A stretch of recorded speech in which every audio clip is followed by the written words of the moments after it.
আসসালামু আলাইকুম সুপ্রিয় শিক্ষার্থীবৃন্দ, সবাইকে স্বাগতম। আজকে আমরা ম্যাথ দ্বিতীয় পত্রের একটি গুরুত্বপূর্ণ এবং অত্যন্ত কঠিন একটি টপিক, সেটি হচ্ছে স্থিতিবিদ্যা। এটার বেসিক যে ক্লাসটা, অর্থাৎ প্রথম ক্লাসটা আমাদেরকে যা যা শিখতে হবে এটা নিয়ে আমরা আলোচনা করব। দেখো, আমরা অষ্টম অধ্যায়ে আমাদের স্থিতিবিদ্যা বোঝার জন্য, স্থিতিবিদ্যা হচ্ছে আমাদের মেইনলি হচ্ছে টপিকটা হচ্ছে বলবিদ্যা। বলবিদ্যার হচ্ছে দুইটা অংশ, একটা হলো স্থিতিবিদ্যা, একটা হচ্ছে গতিবিদ্যা। তো আমরা স্থিতিবিদ্যা বলতে আমরা কি বুঝবো? আসলে স্থিতিবিদ্যা হচ্ছে স্থিতিশীল ব্যবস্থায় আমরা এখানে বল নিয়ে কাজ করব। অর্থাৎ স্থিতিবিদ্যায় সবসময় আমাদের অবস্থাটা বা ব্যবস্থাটা হচ্ছে সবসময় স্থির থাকবে এবং এখানে আমরা বল নিয়ে কাজ করব। স্থিতিবিদ্যার মেইন কাজ হচ্ছে কি নিয়ে? বল নিয়ে। আর গতিবিদ্যা হচ্ছে স্থিতিশীল বা গতিশীল ব্যবস্থায় হচ্ছে আমরা ব্যাগ নিয়ে কাজ করব। আমরা জানি যে ব্যাগ হচ্ছে কি করে? গতিশীল বস্তুকে স্থির করে, অথবা স্থির বস্তুকে গতিশীল করে, অথবা গতিশীল বস্তুর কি করে? গতির দিকটাকে পরিবর্তন করে। আর আমাদের গতিবিদ্যা এবং স্থিতিবিদ্যা দুইটাই আমাদের খুবই গুরুত্বপূর্ণ পরীক্ষার জন্য। গতিবিদ্যা হচ্ছে আমাদের 9.1 থেকে 9.5 পর্যন্ত 5টা টপিকস, আর স্থিতিবিদ্যা হচ্ছে 8.1 থেকে 8.3 পর্যন্ত 3টা টপিকস। তো ফার্স্টে আমরা 8.1 নিয়ে আলোচনা করব। 8.1, যেহেতু আমরা বলছি স্থিতিবিদ্যায় আমরা বল নিয়ে কাজ করব, 8.1 পড়ার জন্য ফার্স্টে আমরা একটা বিখ্যাত সূত্র পড়বো, সেটা হচ্ছে বলের সামান্তরিক সূত্র। বিখ্যাত কেন? কারণ এটা আমরা ফিজিক্সে প্রচুর ব্যবহার করছি। আমরা জানি যে বলের সামান্তরিক সূত্র কি বোঝায়? যদি কোনো সামান্তরিকের দুটি সন্নিহিত বাহুতে দুটি বল ক্রিয়া করে, যেমন ধরো ওএ এবং ওবি হচ্ছে যে কোনো একটা সামান্তরিকের দুইটা সন্নিহিত বাহু। এই ওএ বাহু বরাবর আমরা পি বল ক্রিয়া করে এবং ওবি বরাবর হচ্ছে কিউ বল ক্রিয়া করে। তাহলে ওএ এ যে দ্বারক রেখা, এই দ্বারক রেখা বরাবর পি বল, ওবি এর দ্বারক রেখা বরাবর কি আছে? কিউ বল আছে। তো আমরা জানি যে সামান্তরিকের কর্ণই কি নির্দেশ করে? বলগুলার লব্ধি নির্দেশ করে। এবং লব্ধির মানটা আমরা জানি, সেটা আমরা ফিজিক্সে পড়ছি আমরা, যে P square plus Q square. এদের মধ্যবর্তী কোণ যদি হয় আলফা, 2p কিউ কত হবে? কস আলফা হবে, এটা রুট ওভার হবে। তার সামান্তরিক সূত্র অনুসারে লব্ধির মান বের করার সূত্র হচ্ছে এটা। এবং এই লব্ধি যদি পি বলের সাথে থিটা কোণ তৈরি করে, তার ট্যান থিটার মান হবে Q sine alpha P plus Q cos alpha. এটা হচ্ছে আমাদের লব্ধি বের করার সূত্র, এবং কি লব্ধির নতি বলি আমরা এটা, মানে লব্ধি যে কোণ তৈরি করে এই কোণ বের করার সূত্র। তাহলে সামান্তরিক সূত্র অনুসারে আমরা লব্ধির মান বের করবে এভাবে, এবং লব্ধি যে কোণ তৈরি করে এই কোণের মান বের করবে এটা এভাবে। এটা আশা করি সবাই জানো, এটা আর বেশি আলোচনা করার দরকার নেই। তো এটা হলো ফার্স্ট সূত্র আমাদের বলের সামান্তরিক সূত্র। আচ্ছা, পরের সূত্র নাম হচ্ছে আমাদের বলের উপাংশ সূত্র। বলের কি সূত্র? উপাংশ সূত্র। আচ্ছা, এখন আমাদের দেখো, তাহলে আমরা উপাংশ বলতে আমরা আসলে কি বুঝবো? আচ্ছা, উপাংশ বলতে আমরা কি বুঝবো এটা বলতে একবার সহজ ব্যাপার হচ্ছে, ধরো আমি যদি এটাকে স্কেলার দিয়ে বোঝানোর ট্রাই করি, 2 আর 3 যোগ করলে কত হয়? 5 হয় আর কি। হ্যাঁ, তাহলে আমরা বলবো যে সামষ্টিক যে মানটা, যেমন 2 এবং 3 কে যোগ করলে যে সামষ্টিক মান পাওয়া যায়, এটা হচ্ছে তার লব্ধি। লব্ধিতে আমরা কি করি? আমরা একটা সামষ্টিক একটা মান বের করি, এবং লব্ধিটাকে বিভাজিত করলে বা বিভক্ত করলে যে অংশগুলো পাওয়া যায়, এই অংশগুলো হচ্ছে লব্ধির জন্য কি আমাদের উপাংশ। অর্থাৎ সামান্তরিক সূত্রে যে লব্ধি বের করছি আমরা আর এর জন্য পি এবং কি দুইটা বল হচ্ছে কি লব্ধির উপাংশ। তার লব্ধিকে বিভাজিত করলে যে অংশগুলো পাওয়া যায় সেগুলো হচ্ছে কি লব্ধির উপাংশ। আর লব্ধি হচ্ছে কি আমাদের সামষ্টিক মান। আচ্ছা, লভ্যাংশ আমরা বুঝতে পারছি। এখন দেখো, ধরো আমাদের এখন লব্ধি দেওয়া আছে। আগে আমরা সামান্তরিক সূত্রে আমরা কি বের করছি? আমরা হচ্ছে লব্ধি বের করছি। এখন ধরো লব্ধি দেওয়া আছে, লব্ধির সাথে এই বলের মধ্যবর্তী কোণ দেওয়া আছে আলফা, লব্ধির সাথে এই বলের মধ্যবর্তী কোণ দেওয়া আছে বিটা। লব্ধির সাথে এই বলের মধ্যবর্তী কোণ আলফা, এই বলের মধ্যবর্তী কোণ কত? বিটা। তো আমাদেরকে বলা হয়েছে এখন যে পি এর মানটা বের করতে আর কিউর মানটা বের করতে, যে পি এবং কিউর মানটা কত। তো আমি একটু এই প্রমাণটা একটু দেখাচ্ছি কিভাবে হয় এটা। ধর আমরা এটাকে বর্ধিত করলাম, সামান্তরিক আঁকলাম। আচ্ছা, এখন দেখো আমাদের এটা ধরলাম যে OABC একটি সামান্তরিক। আমরা এখন পি বল এবং কি আমরা কিউ বল বের করতে চাই। সামান্তরিকের এই বাহু এবং এই বাহু সমান হবে, তাহলে এটাও কিউ হবে। এটা যদি বিটা হয় এটাও বিটাই হবে, যেহেতু একান্তর কোণ। এটা আলফা, এটা বিটা হলে এটা হবে আমাদের পাই মাইনাস আলফা প্লাস বিটা। পাই মাইনাস কি হবে, আলফা প্লাস বিটা হবে। এখন দেখো আমরা ত্রিভুজের সাইন সূত্র বলে একটা সূত্র জানি, যেটা আমরা ম্যাথ প্রথম পত্রে আমরা 7.7 অধ্যায়ে শিখছি। এটা আমরা এখানে আমরা বলের সাইন সূত্র হিসাবে কনভার্ট করে নিব। যেমন ধরো পি বলের জন্য আমরা জানি যে প্রত্যেকটা বাহু, আমি যদি এই বাহুটা নেই, অর্থাৎ এই বাহু বরাবর যে বল ক্রিয়া করে ওই বলটা আমরা কি করতে পারি, বাহুর পরিবর্তে লিখতে পারি। তাহলে এখানে ও এ বরাবর ক্রিয়া করে পি বল, তাহলে অর্থাৎ এই বাহুর মান হবে এই বাহু এবং এই বাহুর মধ্যবর্তী কোণের সাইন। অর্থাৎ আমি কোন সূত্রটা নিচ্ছি, কোন ত্রিভুজটা আমরা এখানে নিচ্ছি, ত্রিভুজ ও এ বি নিচ্ছি আমরা এখানে। ত্রিভুজ এই যে ত্রিভুজ ও এ বি, এটা হচ্ছে বিটা। আচ্ছা, তাহলে এই বাহুর জন্য হবে এই বাহু এবং এই বাহুর মধ্যবর্তী কোণ, তাহলে কত হবে এখানে, সাইন বিটা। আমি যদি এখানে কিউ নেই, কিউর জন্য হবে আর এবং পি এর মধ্যবর্তী কোণ, মানে যেই বাহু নিবা ওই বাহু বরাবর যেই বল ক্রিয়া করবে ওই বাহুর পরিবর্তে আমরা ওই বলটাকে লিখবো আর কি। তাহলে এই বাহুর জন্য হবে এই বাহু এবং এই বাহুর মধ্যবর্তী কোণ সাইন আলফা। আর লব্ধির জন্য হবে, অর্থাৎ এই বাহুর জন্য হবে এই বাহু এবং এই বাহুর মধ্যবর্তী কোণ sine pi minus alpha plus beta. আচ্ছা, তাহলে আমরা এটা হচ্ছে ত্রিভুজের সাইন সূত্র থেকে আমরা কি দিয়ে কনভার্ট করছি, আমরা বাহুগুলোকে আমরা বল দিয়ে কনভার্ট করছি। তাহলে আমরা এখানে কি লিখতে পারি, দেখো এখানে আমরা লিখতে পারি যে P divided by sine beta, Q divided by sine alpha, R divided by sine 180 minus theta হচ্ছে সাইন থিটা। এই যেটা, এটাকে আমরা এখন বলবো যে কি সূত্র জানো, এই সূত্রটাকে, এটাকে আমরা বলবো যে ত্রিভুজের সাইন সূত্র। কি সূত্র, ত্রিভুজের সাইন সূত্র।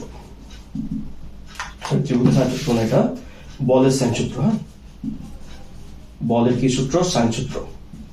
আর আমরা এখানে বল দিয়ে কনভার্ট করছি মানগুলোকে। আমরা এটাকে কিভাবে মনে রাখতে পারি, দেখো পি বলের জন্য হবে কিউ বল এবং আর বলের মধ্যবর্তী কোণের সাইন।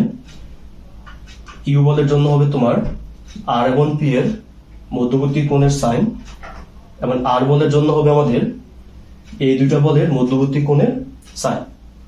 তাহলে আমরা কি লিখতে পারছি যে পি বলের জন্য হবে কিউ এবং আর এর মধ্যবর্তী কোণের সাইন, কিউ বলের জন্য হবে আর এবং পি এর মধ্যবর্তী কোণের সাইন, এবং আর বলের জন্য কি হবে পুরা কোণের মধ্যবর্তী যে সাইন কোণটা। এটাকে আমরা কি বলবো, এখন বলের আমরা সাইন সূত্র বলবো বলের ক্ষেত্রে। আচ্ছা, এখন আমাদের উদ্দেশ্য ছিল কি করা, উপাংশ বের করা, মানে পি বের করা আর কি কিউ বের করা।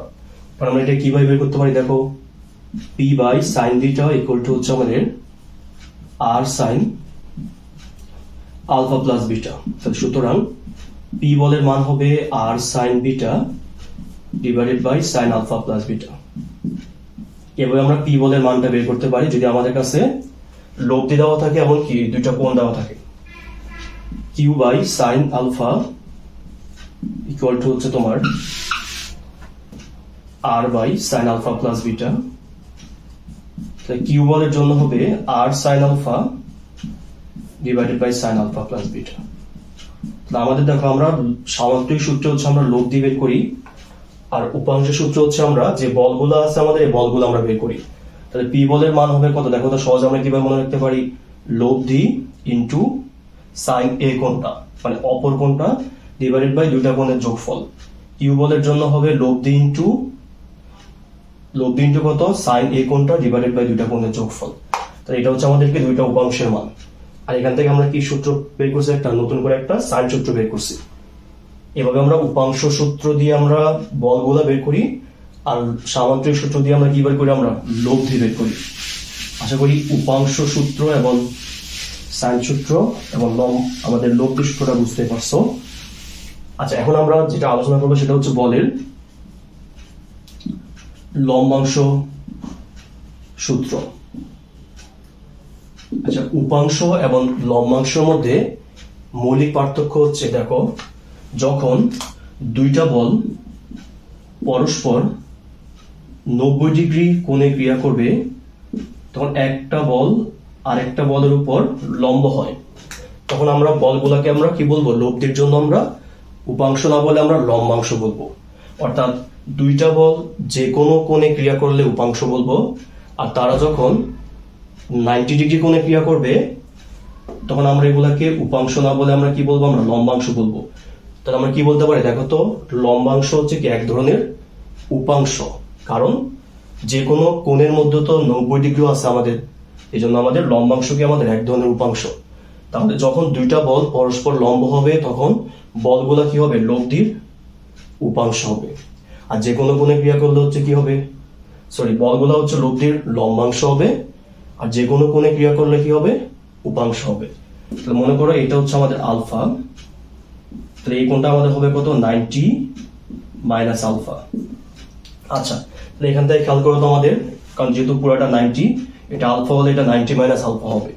তাহলে পি বলের জন্য হবে আমাদের লব্ধি ইন্টু সাইন এই কোণটা, তাহলে 90 minus alpha divided by sine 90, দুইটা কোণের যোগফল যেহেতু 90, তাহলে এটা হচ্ছে কি পি বলের মানটা। তাহলে আমরা জানি যে সাইন 90 মাইনাস আলফা কত? Alpha cos alpha. সাইন 90 হচ্ছে 1 ইকুয়াল টু হচ্ছে আর কস আলফা, অর্থাৎ পি বলের মানটা হচ্ছে আর কস আলফা হবে। তাহলে আমাদের পি বল লম্বাংশের ক্ষেত্রে মান কত হবে? আর কস এই কোণটা।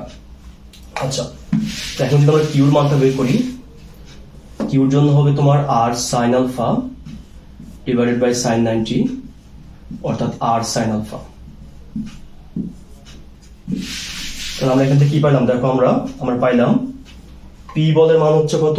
আর কস আলফা, কিউ বলের মান কত? আর সাইন আলফা।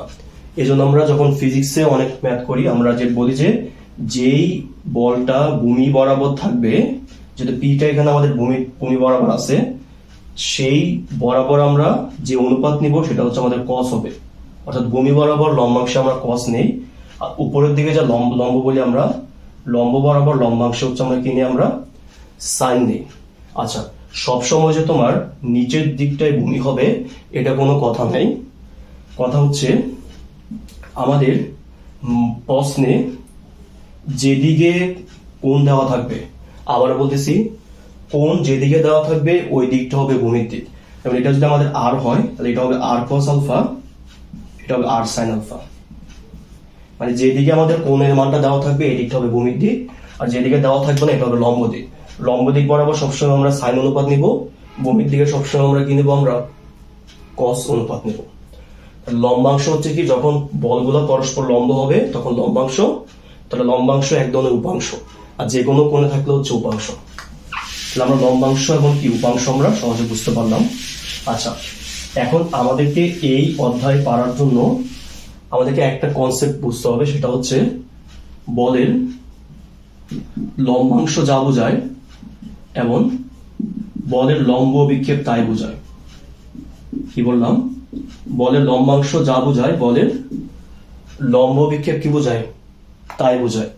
তাহলে আমরা তো লম্বাংশ আমরা একটু আগে শিখে আসলাম। আচ্ছা, আমি বললাম যে কোনো দিকে, আর কিছু দুইটা দিক আছে আমাদের, যে কোনো দিকে বলের লম্বাংশ যা বোঝায়, লম্ব বিক্ষেপ কি বোঝায়? তাই বোঝায়। আচ্ছা, এখন আমাদেরকে শিখতে হবে তাহলে কি লম্ব বিক্ষেপ জিনিসটা আসলে কি। লম্ব বিক্ষেপের সাথে আমরা ক্লাস 9 থেকে সবাই পরিচিত। আমরা যখন অ্যাপোলোনিয়াসের উপপাদ্য শিখছিলাম ওইখানে আমরা লম্ব অভিক্ষেপের সাথে পরিচিত লাভ করছিলাম ফার্স্টে। আচ্ছা, এখন আমাদেরকে বলতে হবে যে লম্ব অভিক্ষেপ কি জিনিস। তবে এটা সহজে বোঝার উপায় হচ্ছে, মনে করো এই রেখাকে ছেদ করে নাই, না করলে তুমি কি করবা? উপরের রেখা থেকে নিচের রেখার উপর লম্ব টানবা। কি করলা? উপরের রেখা থেকে নিচের রেখার উপর লম্ব টানলা। উপরের রেখা থেকে নিচের রেখার উপর লম্ব টানলে নিচের রেখাটা যে অংশটুকু আবদ্ধ হয়, অর্থাৎ আমি যদি উপরের রেখা থেকে নিচের রেখার উপর লম্ব টানি, এই লম্ব টানার ফলে নিচের রেখাটা যে অংশটুকু আবদ্ধ হয়েছে এই শুধুমাত্র এই অংশটুকুর নাম হচ্ছে লম্ব অভিক্ষেপ। কি অভিক্ষেপ? লম্ব অভিক্ষেপ। আমি যদি এটাকে বলি যে এমএন রেখা, এটাকে যদি বলি আমরা ধরো পি কিউ রেখা, তাহলে আমরা বলতে পারি যে এম এন এর উপর, আবারও বলতেছে দেখো, এম এন এর উপর পি কিউ এর লম্ব বিক্ষেপ কত? A B. আচ্ছা, এখন ধরো আমাদের এখানে দুইটা রেখা পরস্পরকে ছেদ করে নেয়, এখানে কি করছে, একটা বিন্দুতে স্পর্শ করছে আর কি। তো এই বিন্দুটা আমাদের ফিক্সড, এখানে স্পর্শ করছে। তো আমরা যদি এখান থেকে লম্বটা নিই, তাহলে উপরের রেখাটা এখন নাম দাও এম এন, আর নিচের রেখাটা নাম দাও মনে করো পি কিউ, নাম দিলাম, সমস্যা নাই। তো এই অংশটুকু দেখো, আমাদের যদি উপরের রেখা থেকে আমরা নিচের রেখার উপর লম্ব টানছি, এই বিন্দুতে স্পর্শ করেছিল, এই বিন্দুতে নতুন করে স্পর্শ করছে এসে, এই যে অংশটুকু আবদ্ধ হয়েছে তার নাম হচ্ছে লম্ব বিক্ষেপ। তাহলে পি কিউর উপর এম এন এর লম্ব বিক্ষেপ কত আমাদের? এবি। তার লম্ব বিক্ষেপ হচ্ছে কি, উপরের রেখা থেকে নিচের রেখার উপর লম্ব টানলে নিচের রেখাটুকু লম্ব টানার ফলে যে অংশটুকু আবদ্ধ হয়, ওই আবদ্ধ অংশটুকুর নাম হচ্ছে লম্ব অভিক্ষেপ। আশা করি লম্ব বিক্ষেপ বুঝতে পারছো। আচ্ছা, এখন আমি কি লিখছি এখানে, লম্বাংশ আর লম্ব বিক্ষেপ কি বোঝায়? একই বোঝায়। কিভাবে আমরা এটা প্রমাণ করবো? এখন মনে করো আমার কাছে এই যে এখানে ধরো লব্ধি আর, আচ্ছা এটা, তাহলে বলো এটা যদি আমাদের আলফা হয়, তাহলে বলতো লব্ধি যদি আর হয়, এটা যদি আলফা হয়, যদি এটাকে আমরা পি বল বলি, তাহলে পি বলের মান কত হবে? আর কস আলফা হবে। তাহলে অর্থাৎ আমরা পি বলের মানটা কত পেলাম? আমরা আর কস আলফা পেলাম। পি বলের মান আমরা কত পেলাম? আমরা আর কস আলফা। এটা তো বুঝতে পারছো, লব্ধি আছে কোণ যেহেতু এদিকে, তাহলে এটা হচ্ছে আমাদের ভূমির দিক, তাহলে এটা হচ্ছে আমাদের কার মান? লম্বাংশের মান। আচ্ছা, এখন ধরো আমি কি বললাম কি, এখানে একটা এইভাবে নিলাম, মনে করো এটার নাম হচ্ছে আমাদের এ বি, এটার নাম হচ্ছে সি। এখন বলো তো দেখি, এ ভি এর উপর এসি এর লম্ব অভিক্ষেপ কত হবে? লম্ব টানো, নাম দিলাম যে আমরা এ এম হবে লম্ব অভিক্ষেপ। তাহলে মনে করো এটা হচ্ছে আমাদের এই যে এ আর লব্ধিটা, উপরে আমাদের কিউ একটা বল আছে, আমরা এখানে লব্ধিটাকে এখানে নিলাম, আর এই কোণটাকে আমরা এখানে নিলাম, আলফা কোণটাকে এখানে নিলাম, লব্ধিটাকে এখানে নিলাম। তাহলে আমাদের বলো এ এমটা কি আমাদের লম্ব অভিক্ষেপ। তাহলে আমরা এমটাকে আমরা কিভাবে বের করতে পারি, যে cos থিটা হচ্ছে আমাদের ভূমি বাই অতিভুজ, এম বাই কত? এসি। যে এম হচ্ছে ভূমি, এসি হচ্ছে আমাদের অতিভুজ। তো এম কি আমাদের লম্ব অভিক্ষেপ, সমান কত? AC cos alpha. আচ্ছা বলতো, একটা ভেক্টরের দ্বারক রেখা বরাবর যেই বল ক্রিয়া করে, দ্বারক রেখা হচ্ছে কি, যেই রেখাতে বা যেই রেখা বরাবর কোনো একটা বল বা কোনো একটা ভেক্টর ক্রিয়া করে, এটা হলো ওই ভেক্টরের বা ওই বলের ধারক রেখা। কোনো দিকে যদি কোনো বল ক্রিয়া করে কোনো দ্বারক রেখা বরাবর, ওই দ্বারক রেখার পরিবর্তে আমরা বলটাকে ব্যবহার করতে পারবো ভেক্টরের সূত্র অনুসারে। আচ্ছা, তার মানে খেয়াল করো তো, এখানে এম হচ্ছে কি আমাদের লম্ব অভিক্ষেপ, মান কত? আর কস আলফা। পি কি আমাদের লম্বাংশ, মান কত? আর কস আলফা। তাহলে ভূমির দিকে দেখো, কোন দিকে? আমাদের ভূমির দিকে। তাহলে আমাদের যে কোনো একটা দিকে লম্ব অভিক্ষেপ নেওয়া যা বোঝায়, লম্বাংশ নেওয়াকে বোঝায়, তাই বোঝায়। এই জন্য আমরা বলতে পারি যে বলের ক্ষেত্রে বলের লম্বাংশ অথবা কি লম্ব অভিক্ষেপ আসলে এক কথায় বোঝায়। আচ্ছা, তাহলে আমরা লম্ব অভিক্ষেপ না নেওয়া যা, লম্বাংশ নেওয়া কি একই বলের ক্ষেত্রে। আশা করি তোমরা প্রমাণটা বুঝতে পারছো। এখন এই অধ্যায়ের যেই সূত্রটা সবচেয়ে গুরুত্বপূর্ণ, যেটা দিয়ে আমরা ম্যাক্সিমাম ম্যাথ করি এই অধ্যায়ের, এটা হচ্ছে বলের লম্বাংশ উপপাদ্য। বলের কি উপপাদ্য? লম্বাংশ উপপাদ্য। আচ্ছা, এই উপপাদ্যটা আমাদেরকে বলছে, বিবৃতি হচ্ছে তোমার, যে কোনো দিকে দুই বা তার অধিক বলের লম্বাংশের সমষ্টি হচ্ছে কি লব্ধির লম্বাংশের সমান। দেখো, যে কোনো দিকে মানে হচ্ছে ভূমির দিকে বা লম্ব দিকে দুই বা তার অধিক বলের লম্বাংশের সমষ্টি লব্ধির লম্বাংশের সমান। অর্থাৎ আমরা যদি দুই বা তার বেশি বলের লম্বাংশ নেই, যে মানটা পাওয়া যাবে সেটা হবে কি লব্ধির লম্বাংশের সমান হবে। আচ্ছা, মনে হয় আমাদের এটা বুঝো নাই সবাই, তো আমরা একটু ওইটা উদাহরণের সাহায্যে বোঝানোর ট্রাই করি। দেখো আমাদের ধরো এটা হচ্ছে একটা x0 x প্রাইম কার্টেসীয় ব্যবস্থা, y0 y প্রাইম।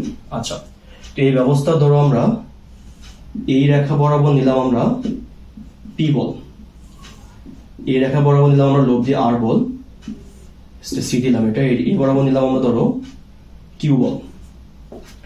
তাহলে p হচ্ছে ও এর দ্বারক রেখা, ও এ দ্বারক রেখা বরাবর p বল, ও সি বরাবর হচ্ছে r বল, ও বি বরাবর হচ্ছে কি q বল।